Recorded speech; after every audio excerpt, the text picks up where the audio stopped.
ඔයාගේ ජීවිතේ ඔයාට ආකර්ෂණය වෙන දේවල් තීරණය කරන්නේ ඔයාගේ යටිහිතේ තියෙන විශ්වාසය. මේ යටිහිතේ තියෙන විශ්වාසය නැතුණේ කොහොමද කියලා අපි මුලින්ම බලමු. පුංචිම කාලේදී අපි හැදෙන වැඩෙන පරිසරය අපි වටේ ඉන්න මිනිස්සුන්ගෙන් අපි දේවල් ඇබ්සෝබ් කරගන්නවා. අපි අවශෝෂණය කරගන්නවා. ඉතින් පුංචිම කාලේදී අවුරුදු 10ක් 15ක් යනකම් අපේ මේ වටපිටාවේ පරිසරයේ ටීවී වලින් ඇහෙන දේවල්, පොත් වලින් කියවන දේවල්, ගෙදර අම්මගේ තාත්තගේ මයින්ඩ් සෙට් එක, සහෝදර සහෝදරයන්ගේ මයින්ඩ් සෙට් එක, පාසලේ ගුරුවරුන්ගේ මයින්ඩ් සෙට් එක මේවා අපි දන්නේම නැතුව අවිඥානිකව අපි ඇබ්සෝබ් කරගන්නවා. ඊට පස්සේ මේක තමයි ඔයාගේ දැන් ෆවුන්ඩේෂන් එක. මේක තමයි ඔයාගේ ප්‍රෝග්‍රෑම් එක. මේ ප්‍රෝග්‍රෑම් එකට අනුව තමයි දැන් ඔයා රන් වෙන්නේ. මේ ෆවුන්ඩේෂන් එකට අනුව තමයි ඔයා දැන් රන් වෙන්නේ. ඔයාගේ ළමා කාලය එන ටොක්සික් නම් එහෙම නැත්නම් හරි නෙගටිව් උනා ඍණාත්මකයි නම් හැමතිස්සෙම තිබෙ ප්‍රශ්න නම් අන්න එතකොට ඔයාගේ යටිහිතට යන්නේ ඍණාත්මක පණිවිඩ. යටිහිතේ තැම්පත් වෙන්නේ ඍණාත්මක විශ්වාසයන්, ඍණාත්මක ආකල්ප. Taman ගැන, ආදරය ගැන, රිලේෂන්ෂිප් ගැන, මුදල් ගැන, සම්බන්ධතා ගැන ඍණාත්මක නෙගටිව් ඇටිටියුඩ්ස් and නෙගටිව් බිලීෆ්ස් තමයි ඔයාගේ යටිහිත තුල තැම්පත් වෙන්නේ. මෙන්න මේ ඍණාත්මක විශ්වාසයන් තමයි ඔයාගේ ජීවිතේ තීරණය කරන්නේ. ඔයාගේ යථාර්ථය නිර්මාණය කරන්නේ. දැන් අපි හිතන් හිටියට අපි හැමෝම එකම ලෝකයක ජීවත් වෙනවා කියලා. ඇත්තටම අපි හැමෝම තම තමන්ගේ මනසට සාපේක්ෂ වූ ලෝකවල තමයි ජීවත් වෙන්නේ. දැන් හිතන්නකෝ දූරියන් ගෙඩියක් ගන්නකෝ. කෙනෙක්ට දූරියන් ගෙඩිය හරිම සුවඳයි. හරිම ප්‍රියතාවයක් ඇති කරනවා. තව කෙනෙක්ට දූරියන් ගෙඩියක් දැක්කත් අප්පිගේ. ගඳ දැනුණත් වමනට එනවා වගේ. එකම දූරියන් ගෙඩිය. හැබැයි දෙන්නෙක්ට ඒක දැනෙන විදිය වෙනස්. එතකොට අපි මේ එකම ලෝකයක ජීවත් වෙනවා කියලා හිතන් හිටියට අපි තම තමන්ගේ මනසට සාපේක්ෂ වූ ලෝකයක තමයි ජීවත් වෙන්නේ. මේ වෙලාවේ ඔයාට ඔයාගේ යථාර්ථය වෙනස් කරගන්න ඕන. ඔයා කරන්න ඕන ඔයාගේ මනස වෙනස් කරගන්න එක. ඔයාගේ යටිහිත වෙනස් කරගන්න එක. ඔයා ජීවිතය ගැන හිතන විදිය, දකින විදිය මේවා වෙනස් කරගන්න එක. හිතන්නකෝ මම ඔයාලට නිල් පාට ෂේඩ්ස් තියෙන සන්ග්ලාසයක් දෙනවා. දාගත්තම ඔයාට ලෝකෙ පේන්නේ නිල් පාටට. ඔයාට රතු පාට ෂේඩ්ස් තියෙන සන්ග්ලාසයක් දෙනවා. මේක දාගත්තම ඔයාට ලෝකෙ පේන්නේ රතු පාටට. අන්න ඒ වගේ තමයි අපේ මේ යටිහිතේ තියෙන විශ්වාසයන්ට අනුකූලව තමයි අපිට මේ ලෝකය පේන්න ගන්න. මෙන්න මේ තමන්ගේ යටිහිතේ තියෙන මේ හිර වෙලා තියෙන ඉමෝෂන්ස්, බිලීෆ්ස් මේවා ඔයා දිය කළ හැරියට පස්සේ ඔයාගේ ජීවිතේ ඔයාගේ යථාර්ථය වෙනස් වෙන්න පටන් ගන්නවා. ඉතින් මම හිතුවා පොඩි වීඩියෝ සීරීස් එකක් කරන්න මේ යටිහිතේ තියෙන නෙගටිව් බිලීෆ්ස් අයින් කරලා දාන්න. ඉතින් මේක තමයි පළවෙනි කොටස. ඉතින් මේ වීඩියෝ සීරීස් එකදී මම කරන්නේ EFT කියන ටෙක්නික් එක යූස් කරලා ඔයාගේ යටිහිතේ තියෙන ඍණාත්මක විශ්වාසයන් අයින් කරලා දාන එක. මේ සීරීස් එකේදී මම අපේක්ෂා කරනවා ඔයාට ඔයා ගැන තියෙන, ලෝකය ගැන තියෙන, රිලේෂන්ෂිප් ගැන තියෙන, සාර්ථකත්වය ගැන තියෙන ඍණාත්මක විශ්වාසයන් අයින් කරන්න මේ EFT භාවිතා කරන්න කොහොමද කියලා දෙන්න. දැන් අපි බලමු EFT ටැපින් කියලා කියන්නේ මොකක්ද කියලා. EFT ටැපින් කියලා කියන්නේ අපේ ශරීරයේ ස්ථාන කීපයක් ටැප් කරන ගමන් අපිටම සෑන් යෝජනා ඉදිරිපත් කරනවා. EFT කියලා කියන්නේ emotional freedom technique. මේ ටෙක්නික් එකේදී සිද්ධ වෙන්නේ ඔයාගේ යටිහිතේ හිර වෙලා තියෙන emotions නිදහස් කරන එක. දැන් ඔයාට තියෙන ඍණාත්මක විශ්වාසයන් ඔයාගේ යටිහිතේ ස්ටෝර් වෙලා තියෙන, ගබඩා වෙලා තියෙන්නේ ඉමෝෂන් එකක් විදියට. යම්කිසි හැඟීමක් විදියට. ඒතර මේ හිර වෙලා තියෙන හැඟීම්, මේ ඉමෝෂන්ස් අපි මේ EFT මගෙන් නිදහස් කරනවා. ඉතින් මේවා නිදහස් වෙන්න ඔයාගේ මනස වෙනස් වෙන්න පටන් ගන්නවා. ඔයා මුදල් ගැන හිතන විදිය, ඔයා සම්බන්ධතා ගැන හිතන විදිය, ඔයා ගැන හිතන විදිය මේ සේරම වෙනස් වෙනවා. ඔයා මේ ඔයාගේ යටිහිත නැවත රීවයර් කරගත්තට පස්සේ, රීප්‍රෝග්‍රෑම් කරගත්තට පස්සේ. ඉතින් ඊළඟට අපි බලමු EFT කොහොමද යූස් කරන්න කියලා. ඉතින් මේ වෙලාවේ ඔයාට මේ EFT යූස් කරන්න පුළුවන් පරිසරයක නෙමෙයි නම් ඉන්නේ. ඔයා මේක සේව් කරලා තියාගෙන පස්සේ යූස් කරන්න. එහෙම නැත්නම් ඔයාට පුළුවන් මේ දැන් මාත් එක්ක මේ සෙෂන් එක කරගෙන යන්න. ඉතින් EFT වලදී අපි කරන්නේ අපේ ශරීරයේ ස්ථාන කීපයක් තට්ටු කරන එක, ටැප් කරන එක. ඒතකොට පළවෙනි ස්ථානේ තමයි අපේ මෙන්න මේ මෙතන අපේ අතේ මෙන්න මේ කොටස. මෙතනට අපි මෙහෙම තට්ටුවක් දානවා. දෙවෙනි ස්ථානේ තමයි අපි මේ ඇහි බැම පැත්ත.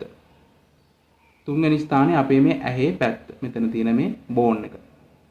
හතරවෙනි ස්ථානයේ මේ ඇහි යට. මෙතන තියෙන මේ බෝන් එක. පස්වෙනි ස්ථානය මෙන්න මෙතන.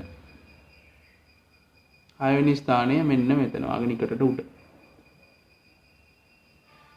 හත්වෙනි ස්ථානය වාගේ කොළ බෝන් එකට යට. අටවෙනි ස්ථානය ඔයාගේ කිහිල ප්‍රදේශයට අඟල් 4ක් විතර යටි. නවවෙනි ස්ථානය වාගේ හිස් කබල මුදුන. ඉතින් මෙන්න මේ ප්‍රදේශ කීපයට අපි ටැප් කරන ගමන් යම්කිසි සෑන් යෝජනා ටිකක් කියනවා. ඉතින් මේ ටැපින් එක වාට නැවත විනාඩි 10ක් 15ක් යනකම් කරන්න පුළුවන්. එහෙම නැත්නම් වාර 10ක් 15ක් කරන්න පුළුවන්. ඒ වගේම අපි මේ EFT ටැපින් සෙෂන් එක කරනකොට අපි යම්කිසි වාක්‍ය ටිකක් කියන. මේ වාක්‍ය කියන එකෙන් අපි කරන්නේ අපේ යටිහිතේ හිර වෙලා තියෙන ඉමෝෂන්ස් එළියට ඇදලා අරගෙන ඒවට නිදහස් වෙන්න ඉඩ අවකාශය අපි තුල ලබා දෙන එක. හරි. අපි දැන් පොඩි සෙෂන් එකක් කරමු. මේ පළවෙනි කොටසේදී මම බලාපොරොත්තු වෙන්නේ ඔයාට ඔයා ගැන තියෙන ඍණාත්මක විශ්වාසයන් අයින් කරන්න. හරි. මුලින්ම ඔයා මෙන්න මේ ස්ථානෙට ටැප් කරන්න පටන් ගන්න. මේක ඔයාට හාන්සි වෙලා කරන්න පුළුවන්, වාඩි වෙලා කරන්න පුළුවන්, දකුණු අත හෝ වම් අත භාවිතා කරලා කරන්න පුළුවන්. ඔයාට ඔයා ගැන තියෙන ඍණාත්මක විශ්වාසයන් ටික අපි මේ මොහොතේදී ප්‍රකාශයට පත් කරනවා. මට මං ගැන ලොකු ලැජ්ජාවක් තියෙනවා. මට මං ගැන ලොකු වරදකාරී හැඟීමක් තියෙනවා. මට ජීවිතය ගැන ලොකු බයක් තියෙනවා. මට අනිත් මිනිස්සුන්ට මුහුණ දෙන්න ලොකු ලැජ්ජාවක් තියෙනවා. මට මගේ හිතේ ලොකු වරදකාරී හැඟීමක් තියෙනවා. මගේ හිතේ ලොකු බයක්, වේදනාවක්, කේන්තියක්, තරහක් හිර වෙලා තියෙනවා. මෙන්න මේ සියල්ල මම නිදහස් කරන්න මේ මොහොත තෝරා ගන්නවා. මගේ අභ්‍යන්තරයේ හිර වෙලා තියෙන මේ සියලු හැඟීම් මම මෙතුවක් කල් හිර කරගෙන හිටියා. මේ සියල්ල නිදහස් කරන්න මම මේ අවස්ථාව තෝරා ගන්නවා. ඉතින් දැන් මේ ටැප් කරන ගමන් ඔයාට ඔයා ගැන තියෙන සේරම විස්තර ටික, ඍණාත්මක විශ්වාසයන් ටික ප්‍රකාශයට පත් කරනවා. අපි මේක ප්‍රකාශයට පත් කරනකොට ඒ විශ්වාසයන් ටික උඩට ඇවිල්ලා ඒවට අපි නිදහස් වෙන්න ඉඩ දෙනවා. මොකද මේ සියලු විශ්වාසයන් ඔයාගේ යටිහිතේ තැම්පත් වෙලා තියෙන යම්කිසි ඉමෝෂන් එකක් විදියට. එතකොට අපි මේ EFT ටැපින් වලින් කරන්නේ හිර වෙලා තියෙන ඉමෝෂන්ස් උඩට අරගෙන ඒව නිදහස් කරන එක.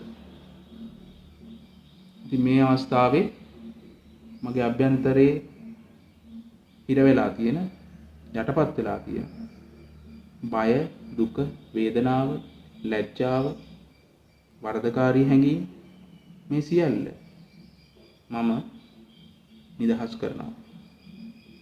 මේ සියල්ලටම ගලාගෙන යන්න මම දැන් ඉඩ දෙනවා. මේ සියල්ලට නිදහස් වෙන්න මම ඉඩ දෙනවා. මම මේ සියල්ල අතහැරලා දානවා. මම මේ සියල්ල නිදහස් කරනවා.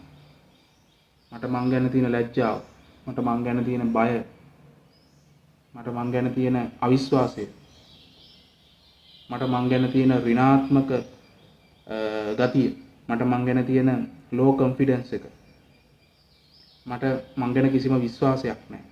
මට දෙයක් කරන්න පුළුවන් කියලා විශ්වාසයක් නැහැ. මේ සියල්ල, මෙන්න මේ සියලු හැඟීම් මම දැන් නිදහස් කරන්න මේ අවස්ථාව තෝරා ගන්නවා. මට අනිත් මිනිස්සුන්ට මුහුණ දෙන්න හරිම ලැජ්ජයි. අන්න ඒ හැඟීම මම දැන් මේ අවස්ථාවේදී නිදහස් කරන්න තෝරා ගන්නවා. මට මං ගැන ලොකු වරදකාරී හැඟීමක් තියෙනවා. මගේ ජීවිතය ගැන මට ලොකු වරදකාරී හැඟීමක් තියෙනවා. මං කරපු සමහර තීරණ, මං ගත්ත සමහර තීරණ ගැන මට වරදකාරී හැඟීමක් තියෙනවා. මං කරපු සමහර දේවල් ගැන මට වරදකාරී හැඟීමක් තියෙනවා. මේ සියලු හැඟීම් නිදහස් කරන්න මම මේ අවස්ථාව තෝරා ගන්නවා. ඉතින් මම වාට සරලව කරලා පෙන්නුවේ. ඉතින් මේ අභ්‍යාසය වාට වාර 10ක් 15ක් එහෙම නැත්නම් විනාඩි 10ක් 15ක් ඊට වඩා වාට කරන්න පුළුවන්. මෙතනදී කරන්නේ ඔයාට ඔයා ගැන තියෙන ඍණාත්මක විශ්වාසයන් ටික ප්‍රකාශයට පත් කරන ගම මේ හැඟීම් වලට උඩට මතුවෙන්න දීලා ඒවට නිදහස් වෙන්න ඉඩ අවකාශය ලබා දෙනවා. අපි ඒව බලෙන් තල්ලු කරලා ඉවත් කරන්නේ නැහැ. අපි ඒවට උඩට මතුවෙලා හිමින් සැරේ ගලාගෙන යන ඉඩ දෙනවා. ඉතින් මේක ටිකක් මොළදී අපහසු වෙන්න පුළුවන්. මොකද අපි කැමති නෑ අපිට මේ දුක් වේදනාව, වර්ධකාරී හැඟීම, ලැජ්ජාව මේව දැනෙනවට අපි කැමති නෑ. ඒකෝර අපි කරන්නේ මේ උඩට එද්දිම තව යටපත් කරන්න හදන එක. ඉතින් මේ අභ්‍යාසයෙන් අපි කරන්නේ ඒ හැඟීම් වලට උඩට මතුවෙන්න ඉඩ දෙනවා. ඒ උඩට මතුවෙන්න ඉඩ දීලා අපි ඒවට නිදහස් වෙන්න ඉඩ දෙනවා. අපි ඒවට බාධා කරන්නේ නැති වෙනකොට, අපි ඒව යටපත් කරන්න උත්සාහ නොකර අපි මේ අභ්‍යාසය කරනකොට ඒ හැඟීම් උඩට මතුවෙලා ඒව ඉබේම නිදහස් වෙන්න පටන් ගන්නවා. ඉතින් ඔයා ගැන හිතාගෙන ඉන්න සියලු ඍණාත්මක හැඟීම් ප්‍රකාශයට පත් කරන ගමන් ඔයාට පුළුවන් මේ අභ්‍යාසය නිතර කරන්න. ඉතින් ඔයා අවුරුදු ගාණක් හිර කරගෙන ඉන්න හැඟීම් ඔයාට එක දවසින් හරි එක සෙෂන් එකකින් හරි නිදහස් කරන්න බෑ. ඒකට යම්කිසි කාලයක් ගත වෙනවා. ඉතින් අද ඔයා හිතා ගන්න අද ඉඳන් මම මේක හැමදාම දිගින් දිගටම කරනවා කියලා. ඔයාට ඔයා ගැන තියෙන විශ්වාසයන්, ආදරය ගැන තියෙන, සම්බන්ධතාව ගැන තියෙන, මුදල් ගැන තියෙන සියලු ඍණාත්මක විශ්වාසයන් මෙන්න මේ විදිහට දිය කරලා දාන්න පුළුවන්. ඉතින් මම බලාපොරොත්තු වෙනවා ඊළඟ කොටස්වලදී ආදරය ගැන, සම්බන්ධතාව ගැන, මුදල් ගැන, සාර්ථකත්වය ගැන තියෙන ඍණාත්මක විශ්වාසයන් ඉවත් කරන EFT tapping sessions ටිකක් ඔයාලට අරගෙන එන්න. ඉතින් මේ channel එකත් එක්ක tune වෙලා ඉන්න. කමෙන්ට් එකක් දාගෙන යන්න EFT කියලා.